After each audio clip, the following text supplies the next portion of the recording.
Hello. In today's session, we are going to discuss the decision-making facility in Python, how to make decisions and how to execute specific core segment based on the answer of the decision. Decision-making is anticipation of conditions occurring while executing the program and specifying action taken according to the conditions.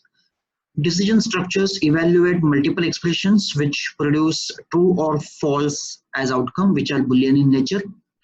You need to determine which action to take and which statements to execute if outcome is true or false or otherwise.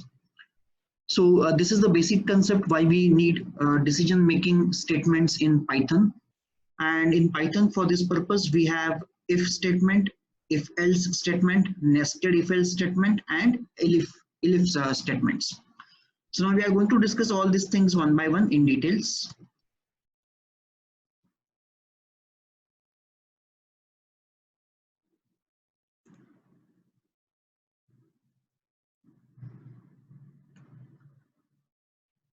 So when we say decision making, the important part of decision making is comparison operator. Because if we want to check certain condition and based on the outcome of the condition, if a specific code segment has to be executed, then we need to use comparison operators to decide the action. So we have equal to, which is a comparison operator to check equality. Example is I want to check whether the value of x and value of y are same or not. So x equal to y. Single equal to is assignment operator. If I write x equal to y, that will assign value of y to x. So if I have to compare value of x with value of y, whether they are equal or not, then I have to use equal to. So that is first comparison operator. Second comparison operator is not equal to. So it's a not equal to sign, and this is the example x not equal to y.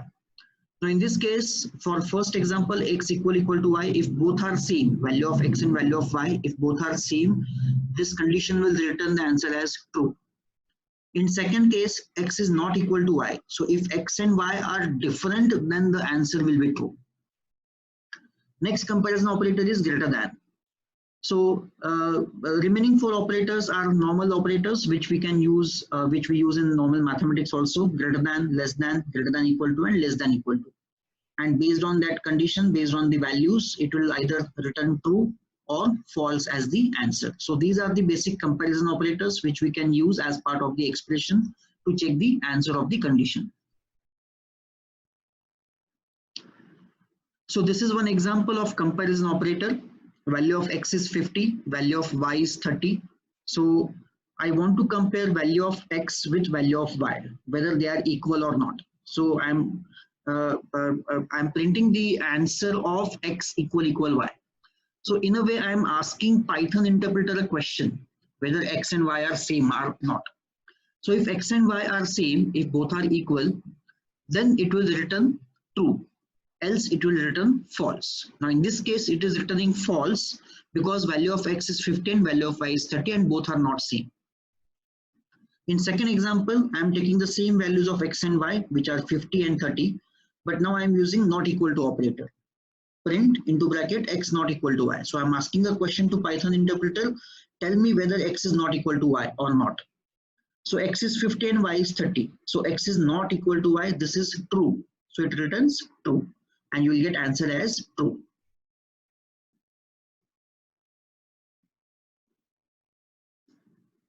This is example of using remaining comparison operators like greater than equal to, less than equal to.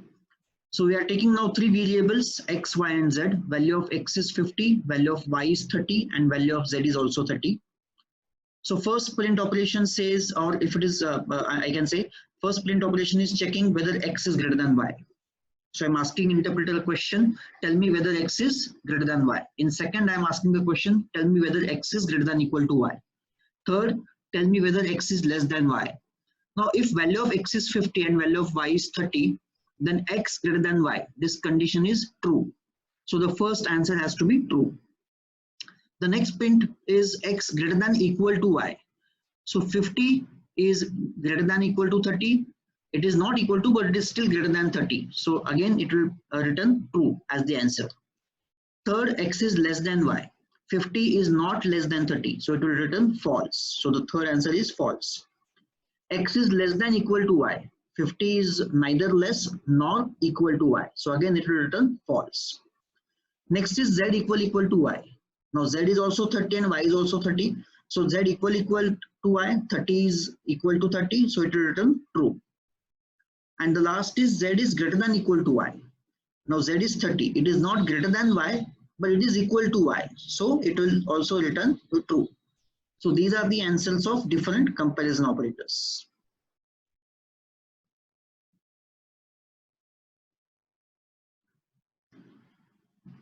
So now we have already discussed the priority of the operators, the basic operators, in which we have discussed unary operator, the exponential operator, the multiplication, division, integer division, remainder, and the binary operations, which are addition and subtraction.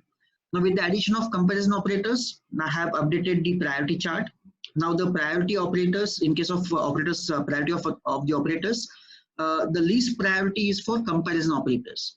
The least priority is for comparison operators, and in that also the least priority is for equality and non-equality checking. So less than, greater than, less than equal to, greater than equal to is the next highest priority, and the least priority is equality and non-equality.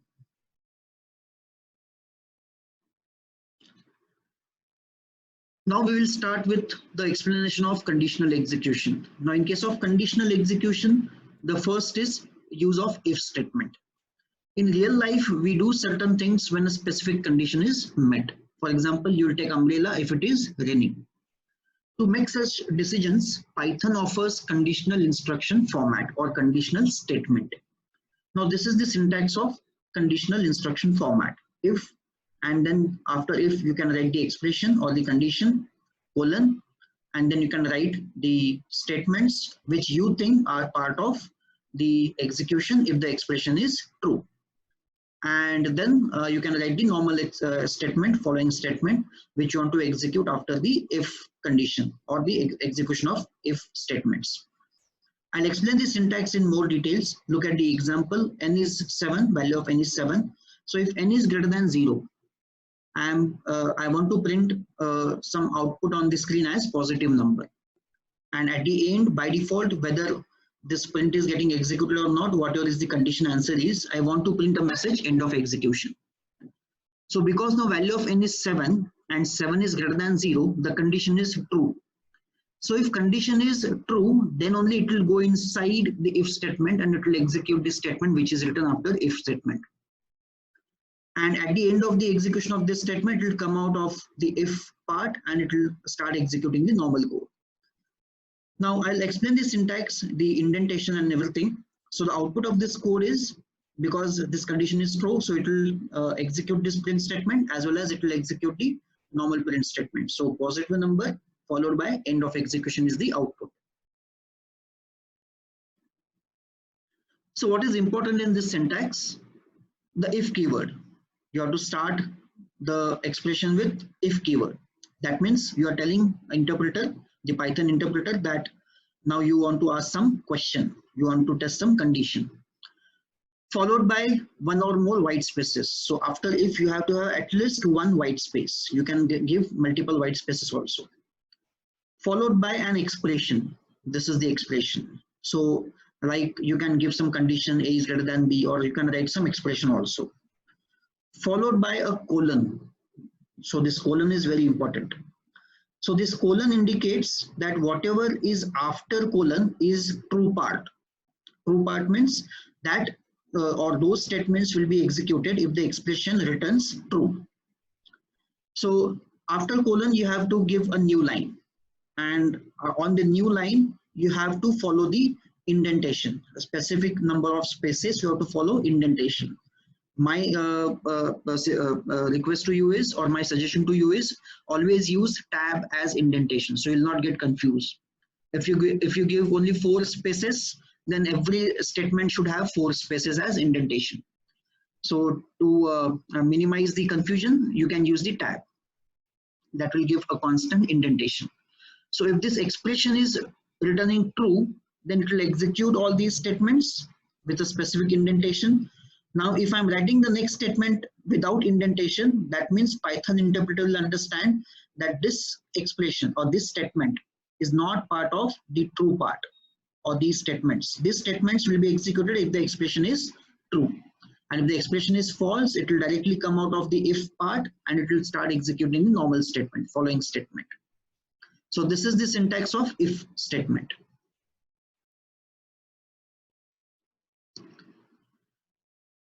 Now, if condition checks whether the condition is true, and if it is true, it will go and it will execute all the statements which are written after the colon. But what if the condition is not true? That means if the condition is false. So in such cases, we use if-else statement. By using this form of conditional statement, we can write separate actions based on status of the condition. So based on condition status, if condition is true, then execute these two statements. So this is, I can call it as true branch. This is executed if the condition is true. And then else. Else means now I want to give specific statements and I want to execute those statements if the condition is false. So I can call this section as false branch. So this is executed if the condition is false. So these two statements will be executed if the condition is true, and these two statements will be executed if the condition is false. Syntax remains same: if followed by white space, followed by condition or expression, followed by colon, followed by new line with indentation. And whenever you will not use indentation, and if you will use else, interpreter will understand that if condition is not true, then the execution has to be started with else part. Then again, else should be followed with colon, followed by new line with indentation. You can write multiple statements which you want to execute if the condition is false. And if you want to stop writing all these statements, action which is part of else part, then again go back without indentation and start writing your normal code following statement. So if condition is true, it will execute both these statements and it will come out and it will execute following statement. If condition is false, it will directly jump into else part, it will execute these two statements and then it will start executing the following statement. You can look at this example. The initial value of n is -7, it's a negative value. So what I'm doing is we are checking one condition: if n is greater than or equal to 0, colon, print positive number, else colon, print negative number. Now the value of n is negative, it is -7. -7 is not greater than or equal to 0, it is less than 0. So it will go directly to the else part. It will not execute this statement, it will go to the else part. Else says print negative number. So it will print this message on the screen, negative number. There is no other statement with same indentation. And the next statement is without indentation. So interpreter understands else part has only one statement. So after printing negative number, it will start printing the next statement, which is end of execution. So you get this output, negative number followed by end of execution on the new line. So the next type of conditional execution is nested if-else statement. So when I say nested if-else statements, that means you can write if-else inside another if-else statement, that is nested if-else. So look at this example. In this example, I am using two variables, a and b. Initial value of a is 12 and b is -9. So a is positive and b is negative. So first I am checking if a is greater than 0. So if a is positive, colon. So this is my true part. This becomes my true branch. Now inside true branch, I want to check whether b is also positive or not. So if b is greater than 0. So I'm writing if-else inside a true branch of if statement. So this becomes nested if-else statement. So if b is greater than 0, that means b is also positive. So I'm printing a message, both are positive numbers. And if b is not greater than 0, that means b is negative, but still a is positive. That's why we are into true branch of this condition. So a is positive, but b is negative. So that is what I am printing in else part of this if. Now, if I'm writing else without indentation, now Python interpreter understands this else is for this if, and that's why indentation is very important in Python. This else, because of indentation, Python understands this else is for this if, and this else is for the first if. Now in the else part, this is my false branch. This is my false branch of this condition. So if a is negative, then it will come into the else part. In case of A is negative, I want to check whether B is also negative. So again, I am writing one if else statement inside else. And that's why this is a good example of if else nested if else statement. So because of this code, now because value of A is 12 and B is -9, A is positive and B is negative, that is what we are getting as answer. A is positive and B is negative. At the end, by default, this print statement is getting executed and we are getting the output as end of execution because this print is not part of if, neither if nor else. So this is the type of special type of conditional execution, and that is nested if else statement. The next type of conditional execution in Python is using elif statement. Now we use elif statement in Python or any programming language generally when we have multiple if else conditions. So for example, suppose my value of n is 0. So first I'm checking if n is greater than 0. That means I have to print n is positive or positive number. Else, that means n is not greater than 0. Then I have to check whether n is negative. So I'll say n is if n is less than 0, then print negative number. Else, now this else is for this if. I have to check whether n is equal to 0. If it is not positive, if it is not negative, I have to check whether it is 0. And then I'll print it is 0. So instead of writing all these things, I'm getting the answer that it is 0 and end of execution. The similar thing can be achieved using elif statement. How to use elif statement? This is the syntax. Same code, value of n is equal to 0. If n is greater than 0, we have to print positive number. There is no doubt about this. Instead of writing else and then again if, we can combine that else and if, this else and if, we can combine these two and we can write elif followed by condition.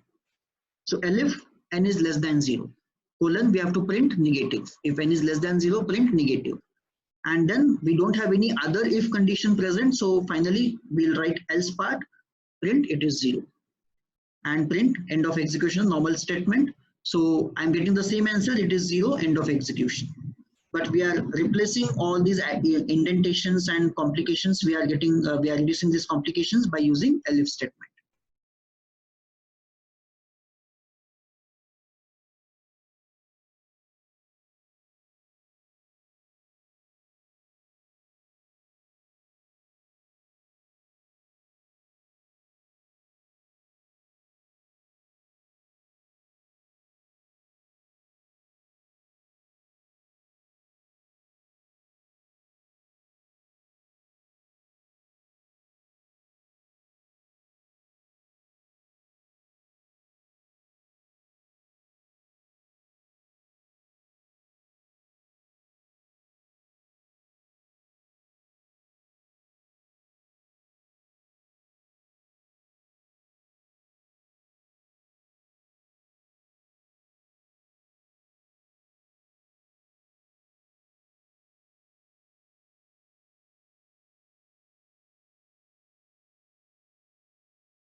So that is the end of session number 4, where we have discussed comparison operators, if statement, if else statement, nested if else statement, and elif statements.